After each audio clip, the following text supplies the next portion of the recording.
नमस्कार, मैं हूं मिलिंद खांडेकर और आप देख रहे हैं हिसाब किताब। हिसाब किताब में आज हम बात करेंगे एलन मस्क के बारे में। एलन मस्क दुनिया के तीसरे सबसे बड़े धनी व्यक्ति हैं। वो 22 अप्रैल को भारत आएंगे, प्रधानमंत्री नरेंद्र मोदी से मिलेंगे और ऐसी उम्मीद की जा रही है कि वो भारत में निवेश की घोषणा कर देंगे। अगर वो भारत में निवेश करने के लिए राजी हो जाते हैं तो नई स्कीम के मुताबिक जो टेस्ला की कार है वो भारत में अभी जो एंट्री मॉडल है वो करीब 60 लाख रुपए का मिलता है। लेकिन अगर मस्क, जिसकी उम्मीद बहुत ज्यादा है, भारत में निवेश करने के लिए राजी हो जाते हैं तो ड्यूटी घट जाएगी और टेस्ला की जो गाड़ी 30 लाख की अमेरिका में मिलती है वो भारत में करीब 15% ड्यूटी के बाद करीब 35 लाख रुपए में मिलने लग जाएगी। तो आज हिसाब किताब में हम कहानी जानेंगे एलन मस्क की और टेस्ला की। तो मित्रों, आज मैं 3 बातों पर बात करूंगा। सबसे पहले तो हम बात करेंगे कि एलन मस्क आखिर है कौन और वो जाने किस लिए जाते हैं। 2 बड़ी कंपनियां जिसके लिए वो जाने जाते हैं, एक तो है टेस्ला, एक है स्पेसएक्स। हालांकि आजकल उनकी चर्चा होती है ट्विटर को लेकर, या जिसका उन्होंने नाम बदल कर दिया है एक्स। और तीसरी बात हम जानेंगे कि टेस्ला जो है भारत को लगभग 10 साल से मनाने की कोशिश कर रहा है कि भारत में आ जाए, तो वो 10 साल बाद आखिर भारत में संभावनाएं तलाशने आने क्यों जा रहा है। एलन मस्क टेस्ला के बारे में अब 10 साल बाद, क्योंकि 2015 में प्रधानमंत्री उनसे मिले थे कैलिफोर्निया में, उनके प्लांट में जाकर उन्होंने देखा था उसको। उसके 10 साल बाद अब वो भारत में आ रहे हैं, अपनी गाड़ियां यहां बनाने को लेकर सोच रहे हैं। तो सबसे पहले एलन मस्क कौन है। तो एलन मस्क का जन्म हुआ है दक्षिण अफ्रीका में। उनकी उम्र है 53 साल। दक्षिण अफ्रीका से उनका परिवार कनाडा चला गया था, वहीं उन्होंने पढ़ाई भी की। फिर वो अमेरिका चले गए थे, स्टैनफोर्ड यूनिवर्सिटी में पीएचडी कर रहे थे। लेकिन पीएचडी करते करते उन्हें एक आइडिया मिल गया, उन्होंने पढ़ाई छोड़ दी और एक जिप2 नाम से डायरेक्टरी बना दी। तब उनकी उम्र मात्र 26-27 साल थी। जिप2 डायरेक्टरी दरअसल क्या थी कि लोकल डायरेक्टरी। अगर आप लोगों से जैसे बहुत कम लोगों को याद होगा कि पहले जो फोन डायरेक्टरी होती थी या बिजनेस डायरेक्टरी होती थी वो एक मोटी किताब की शक्ल में आती थी और उसमें आपको हर एक, जैसे रेस्टोरेंट है, आपको कोई भी दुकान है, कोई भी सामान है, उसकी एक डायरेक्टरी वो एक किताब की शक्ल में आती थी। तो एलन मस्क ने जिप2 के जरिए उसको ऑनलाइन ले गए कि किसी भी शहर की जो डायरेक्टरी है उसको वो ऑनलाइन ले गए, यानी आप उसका नक्शा भी मिलेगा आपको कि उस जगह का पहुंचना कैसे है, और दूसरी बात ये भी पता चलेगी उसके बारे में जो जानकारी है वो सब ऑनलाइन मिल जाएगी। तो ये जिप2 उन्होंने कुछ करीब 1.5-2 साल ये चलाने के बाद में उन्होंने इसको कॉम्पैक्ट नाम की कंपनी, आपने उसका नाम सुना होगा, उसको बेच दिया। उनको उसमें मुनाफा हो गया। ये स्टार्टअप जब उन्होंने बेच दिया तो दूसरा स्टार्टअप शुरू किया, उसका नाम था x.com।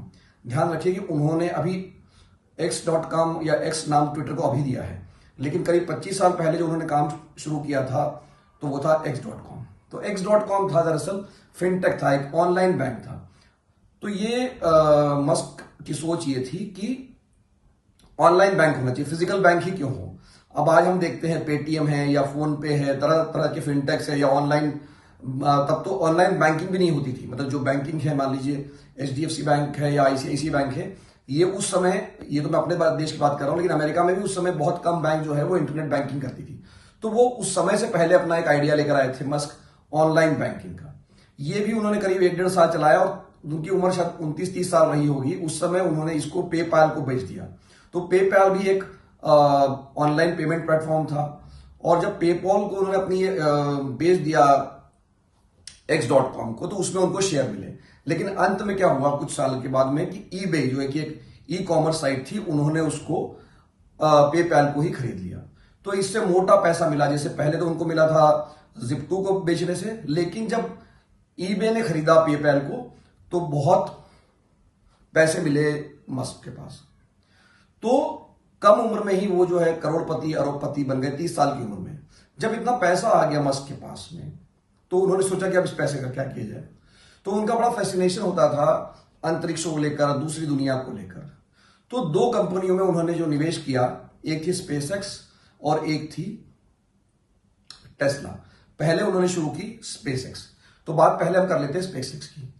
आपको याद होगा कि जब भी हम अंतरिक्ष में या चांद पर या मंगल ग्रह पर किसी को भेजने की बात करते या कोई यान भेजने की बात करते तो हमेशा उसमें जो अग्रणी भूमिका अभी तक निभाती रही थी वो सरकारी एजेंसियां थी। जैसे भारत में अगर इसरो है तो अमेरिका में नासा थी। तब मस्क को यह आइडिया आया कि भाई प्राइवेट कंपनी क्यों नहीं रॉकेट भेज सकती है। क्यों नहीं हम अंतरिक्ष में आदमी भेज सकते हैं, या क्यों नहीं हम मंगल ग्रह पर आबादी बसा सकते हैं। तो उन्होंने आज से करीब 23-24 साल पहले ये काम शुरू किया, और अब उनका लक्ष्य ये है कि 2026 तक उनका कहना है कि मैं मंगल ग्रह पर आदमी भेज दूंगा, मानव को भेज दूंगा। इसके पीछे उनकी सोच ये है कि जो मानव सभ्यता को अगर बहुत लंबे समय तक बने रहना है, तो इसके लिए उसके पास एक इंश्योरेंस होना चाहिए। धरती गर्म हो रही है, धरती में क्लाइमेट चेंज हो रहा है, हो सकता है कि कुछ 100 सालों के बाद में यहां पर विनाश हो जाए। तो ऐसी स्थिति में मनुष्य के पास एक दूसरे प्लेनेट पर, दूसरे ग्रह पर, जैसे मंगल ग्रह पर जाकर भी रहने की संभावनाएं तलाशनी चाहिए, और वो जब हम वहां जाएंगे तो वहां धरती से वहां आना जाना सुगम होना चाहिए। इसीलिए वो रॉकेट्स बना रहे हैं, इसीलिए वहां तक पहुंचने के लिए साधन बना रहे हैं। तो ये कंपनी जो स्पेसएक्स थी, वो अब एक बड़ी कंपनी बन गई है सैटेलाइट के क्षेत्र में, रॉकेट भेजने के चक्कर में। और भी जैसे उन्होंने 2020 में जो इंटरनेशनल स्पेस स्टेशन था, वहां पर भी उन्होंने अपना यात्री भेजा था। तो एक तो ये बिजनेस है जो कि उस समय शुरू किया था मस्क ने, लेकिन जो उनको पैसा मिला और उनको जो पहचान मिली, वो मिली टेस्ला से। टेस्ला में वो शुरुआत में वो फाउंडर नहीं थे, दो अलग व्यक्ति इसके फाउंडर थे। इन्होंने सिर्फ पैसे लगाए, मस्क ने शुरुआत में सिर्फ वहां पर पैसे लगाए, और वो कंपनी के चेयरमैन थे। लेकिन 2008 आते आते इस कंपनी बड़ी क्राइसिस हो गई, पैसे की बड़ी कमी हो गई थी। तो मस्क ने एज सीईओ इस कंपनी को टेक ओवर किया, और 2010 में जब ये टेस्ला पब्लिक हो गई, यानी जब शेयर बाजार में उसके शेयरों की लिस्टिंग हो गई, तब मस्क जो है, जो 10 साल पहले करोड़पति थे, वो अरबपति बन गए, और दुनिया के धनी लोगों की सूची में उनका नाम आना शुरू हो गया, और अब वो जब तीसरे नंबर के धनी व्यक्ति है।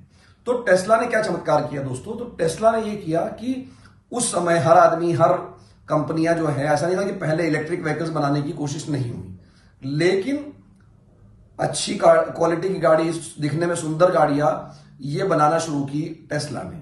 और इसके बाद में एक तरह से ये हो गया कि उसकी मोनोपोली हो गई इलेक्ट्रिकल कार के मार्केट में, क्योंकि इसके एक फायदा ये भी है कि इसमें पेट्रोल या डीजल नहीं लगता है।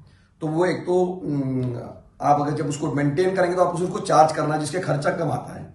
लेकिन उससे भी बड़ी बात यह है, जो कि जैसे मैंने कहा कि मस्क को जो है वो दावा करते हैं कि उनको पूरी दुनिया की सभ्यता की बड़ी चिंता है। तो उनका कहना यह है कि जो फॉसिल फ्यूल है, मतलब पेट्रोल और डीजल है, उससे जब आप गाड़ियां चलाते हैं तो बहुत वो प्रदूषण फैलाती है। तो हमें या दुनिया को ऐसी गाड़ियों की जरूरत है जो प्रदूषण कम फैलाए। तो इलेक्ट्रिक व्हीकल भी जो है उसी तरह की एक गाड़ी है। तो ये जो टेस्ला गाड़ी है, ये दुनिया में एक तरह से उसने मतलब धूम मचा दी, और जो बड़ी बड़ी ऑटोमोबाइल कंपनियां हैं वो भी देखती रह गई, लेकिन टेस्ला कहीं से कहीं चला गया। अब जो है, ये तो बात हुई कि पुरानी बात हो गई, 2008 की बात की मैंने, 2010 की बात की। लेकिन अब जो है टेस्ला के सामने चुनौती आ रही है, इसीलिए वो भारत में भी आ रही है। तो चुनौती क्या आ रही है कि अभी जो पिछले साल का अगर आप आंकड़ा देखेंगे तो टेस्ला ने 18 लाख गाड़ियां बेची है, और जबकि मस्क ने कहा था कि 2030 तक उनका लक्ष्य है कि वो 2 करोड़ गाड़ियां बेचेंगे, जो कि जो मार्केट लीडर है अभी ऑटो का, वो 10 मिलियन, मतलब 1 करोड़ गाड़ियां बेचता, तो मैं 2 करोड़ गाड़ियां बेचूंगा। तो वो 2 करोड़ गाड़ियां बेचने के लिए उनको नए बाजार की जरूरत है, और कुछ सस्ती गाड़ियां बनाने की जरूरत है। तो अमेरिका में भी उनकी जो बिक्री है वो बढ़ नहीं रही है। दूसरी बात यह है कि उनकी गाड़ी बाकी जो इलेक्ट्रिकल व्हीकल्स आ रहे हैं उनसे महंगी है। उनकी गाड़ी $29,000 से शुरू होती है, जो कि लगभग आप समझिए कि भारत में वो 30 लाख के आसपास, अगर उसको हम रुपये में कन्वर्ट करेंगे। लेकिन चीन जो है, चीन की कंपनियों ने अब $10,000 में भी, यानी 8 से 10 लाख रुपये में भी उन्होंने इलेक्ट्रिक कार बनाना शुरू कर दी है। तो अब मस्क के सामने 2 चुनौतियां हैं। एक तो वो सस्ती गाड़ी बनाए, क्योंकि वो अब तक महंगी गाड़ियां बनाते रहे, और दूसरा, अगर वो सस्ती गाड़ियां ना भी बनाए, जो कि उनका एक प्रोजेक्ट है वो शायद रुक गया है, अभी ऐसी खबरें रॉयटर्स से दी हुई है, वो अगर रुक भी जाता है तब भी उनको एक अपना बाजार एक्सपेंड करने की जरूरत है, उसको बढ़ाने की जरूरत है। और यही वजह है कि वो भारत में आ रहे हैं। भारत में वो आकर उनको ये उम्मीद है कि उनको नया बाजार बनाने में मदद मिलेगी। तो मस्क जो है वो नए बाजार को तलाशने के लिए भारत में आ रहे हैं। तो भारत में अब तक उनके आने में जो सबसे बड़ी अड़चन ये थी कि भारत में जो ड्यूटी थी, मतलब जो कस्टम ड्यूटी थी, जब आप कोई रेडीमेड कार या उसके पार्ट जब यहाँ लेके आते हैं, जो किट लेके आते हैं, तो उस पर भारत में 100% ड्यूटी है जब आप गाड़ी को इंपोर्ट करते हैं, यानी विदेश से मंगाते हैं तब। तो अगर जो अमेरिका में गाड़ी 30 लाख रुपए की पड़ती है, वो भारत में ड्यूटी लगने के बाद लगभग 60 लाख रुपए की हो जाती है।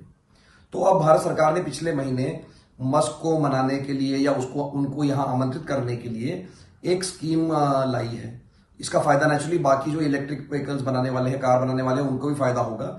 लेकिन वो स्कीम इस प्रकार है कि कोई भी कंपनी जब $500 मिलियन का भारत में निवेश कर देगी तो उसको जो वो गाड़ियां मंगवाएंगी उस पर उसको सिर्फ 15% तक उसको ड्यूटी देनी पड़ेगी।